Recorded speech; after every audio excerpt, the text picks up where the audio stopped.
কোদিকে ভালোবাসার দায়িত্বের টান, অন্যদিকে ফাঁস হয়ে যাওয়া ভয়ঙ্কর সত্য, ভেঙে পড়া সম্পর্ক, অপমান আর এমন এক সিদ্ধান্ত যার সব কিছু ওলটপালট করে দেবে। আজকের ওমর দর্দিয়া পর্বে আবেগ আর সংঘাত একসাথে দর্শকের হৃদয়ে ঝড় তুলতে চলেছে। ধারাবাহিকের শুরুতেই আমরা দেখতে পাই বাণী সাথীকে সব সত্য জানায়।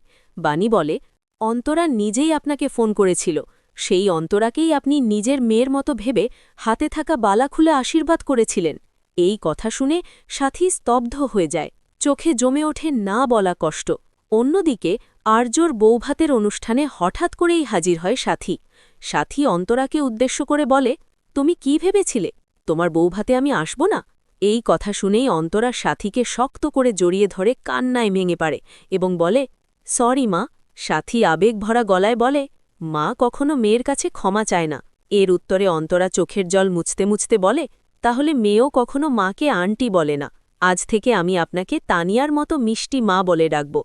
মা মেয়ের এই আবেগঘন মুহূর্ত দেখে সবাই নীরব হয়ে যায়। ঠিক তখনই অনিরুদ্ধ হালকা হাসিতে বলে, শুধু আদর ভালোবাসা হলেই হবে নাকি? যে অনুষ্ঠানের জন্য এসেছি সেটাও তো করতে হবে। এরপর আর্যর মা জানায়, অধরার মা বাবা এখনও আসেনি, এমনটি আর্যর বাবাও কাউকে খুঁজতে বেরিয়েছে।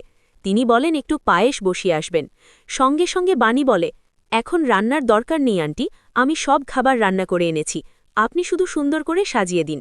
ভাত কাপড়ের অনুষ্ঠানে বাণী ভাত কাপড়ের থালা আর্যর হাতে দিয়ে বলে, এই থালাটা অন্তরার হাতে দিয়ে বলো, আজ থেকে আমি তোমার ভাত কাপড়ের দায়িত্ব নিলাম। এতেই আর্যর মা আপত্তি করে বলেওছে, ভাত কাপড়ের দায়িত্ব তুমি কিভাবে নেবে? আমার ছেলেটা তো এখনও নিজে কিছুই করে না। এই কথা শুনে বাণী নিজের জীবনের কষ্টের দিনগুলোর কথা মনে করে বলে, একসাথে থাকতে গেলে শুধু ভাত কাপড় নয়, কাঁধে কাঁধ মিলিয়ে সংসার চালাতে হয়। ওরা ভালোবেসে বিয়ে করেছে, নিশ্চয়ই ভালো কিছু হবে। অনুষ্ঠান শেষ হতেই সেখানে এসে হাজির হয় তাপস আর কাবেরী।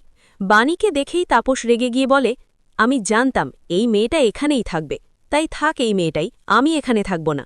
তাপস আরও বলে, এই মেয়েটাই সব করেছে, অভিভাবক হয়েছে, ভবিষ্যতেও পারবে।